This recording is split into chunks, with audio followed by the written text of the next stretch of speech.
Episode 1. Just an Old Book. "Try not to die by tripping over yourself, Quinn," a boy shouted down the hallway, laughing uncontrollably right after. Quinn dismissed the petty mockery as he carried on walking down the school corridor. The harassment had become a daily occurrence for him, but it still bothered him just as much as it did every other day. Thus, he wasn't able to hold back his desire to retaliate. Quinn slowed down his stride and stopped. He pushed his glasses back up onto the ridge of his nose as they had slipped down from his face. Just from looking at the glasses, it was clear that he needed a new pair. One could tell that they were heavily worn. The glasses looked crooked as he wore them, and even the temples had tape covering them.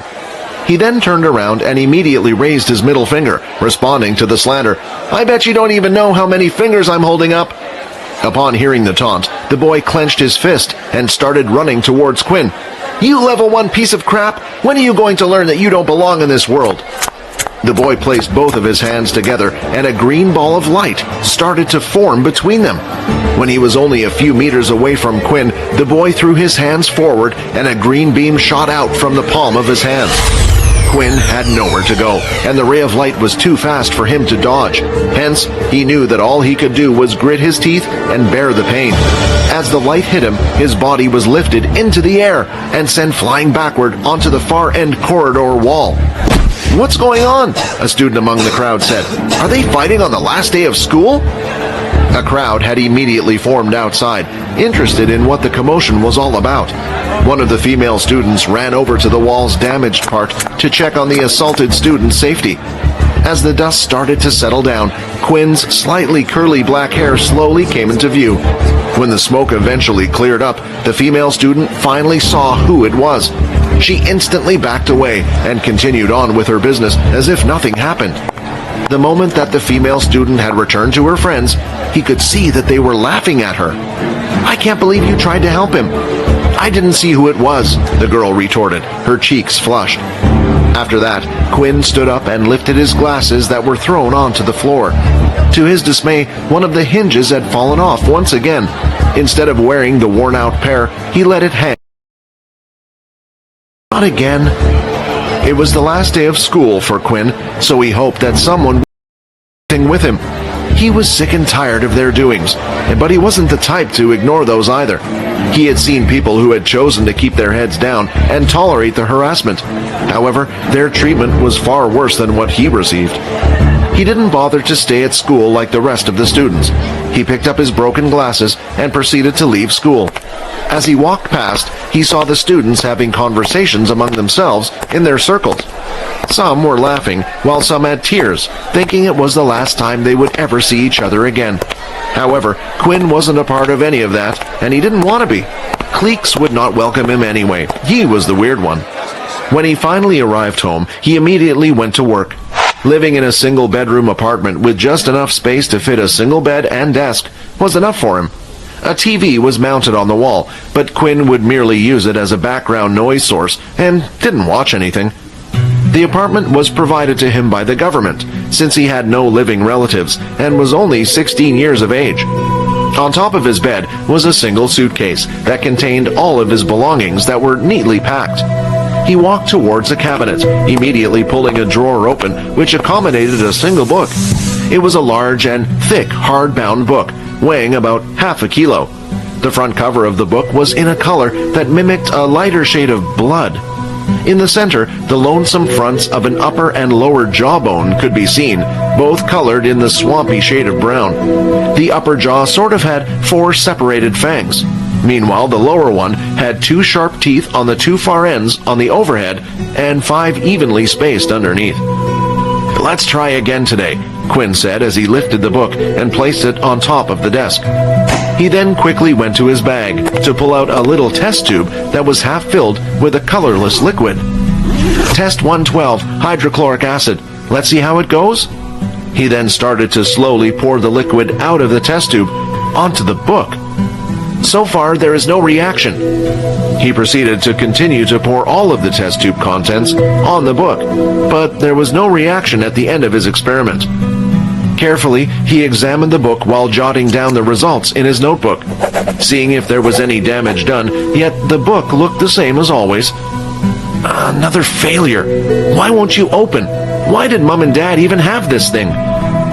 112 times. This was the number of different ways that Quinn had tried to open the book. Not only did the book not open, but it seemed like it cannot be damaged either. He had even tried burning the book, cutting the book, melting the book, though nothing had worked against the book that seemed utterly durable. Lying on his bed, he turned on the TV for its sole purpose, making background noises. He never really paid attention to what was on. With it, the sound of other voices made him feel less lonely.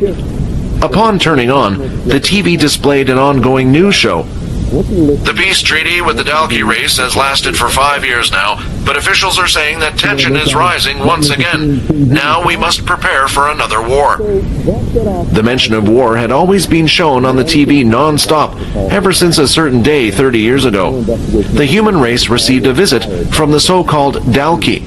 They had the physique of humans, except for their skins that were riddled with scales and the presence of tails that were similar to what the dragons had.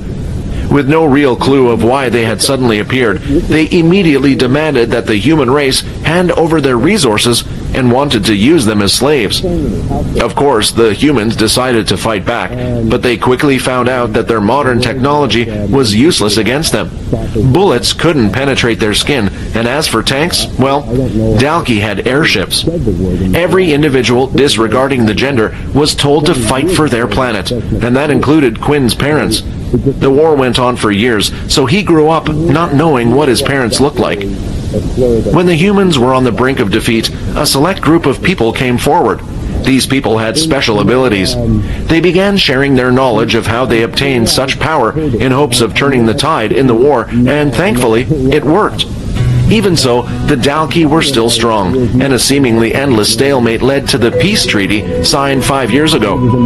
Obviously enough, human greed got the better of humanity, and instead of sharing these powers with everybody else, the higher-ranked governmental officials decided to keep them for themselves. Only those with money could learn the more powerful abilities, while everyone else was left with scraps. It was something that needed to be done. Poverty had taken over the world, but people had powers and were using them uncontrollably, unlike before. Quinn was given nothing when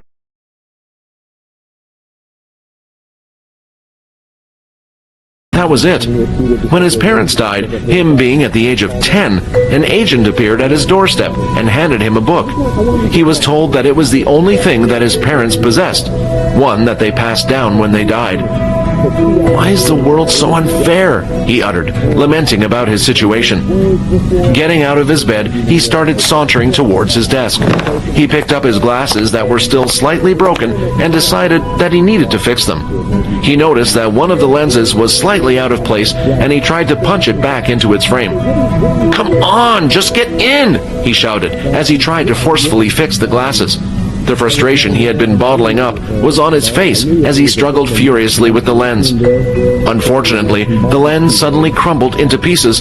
One of the shards of plastic even created a deep gash in his thumb. He screamed and kicked at the table. "Why does the world hate me?" After a while, he calmed down and started to clean up the little pieces of glass, noticing that a piece had landed on top of his book. As Quinn removed the piece of glass, a drop of blood from his thumb landed on top of the book. The object plastered on the center of the book started to glow, and suddenly the book began to float, hovering until it was on eye level with Quinn. Quinn darted back and away from it. The glow from the book made his room look emptier with the little bed at the corner and the solitary seat beside it. What the hell is happening? The book started to emit a blinding radiance as it shook uncontrollably. A few seconds later, it finally opened up. Pages after pages were being turned. Quinn couldn't take his eyes off of the shining book. It was as if he was in a deep trance. The words written on the pages of the book weren't in any language that he had ever seen before. Nevertheless, for some reason, he felt like he could understand it. When the book reached its last page, it started to disappear, gradually to dust. His body suddenly felt weak. Quinn's vision was starting to fade, and with that, his eyes pulled shut. But just before he passed out, there was a single message that he heard. "Congratulations, you have been granted the Unable to maintain consciousness long enough to hear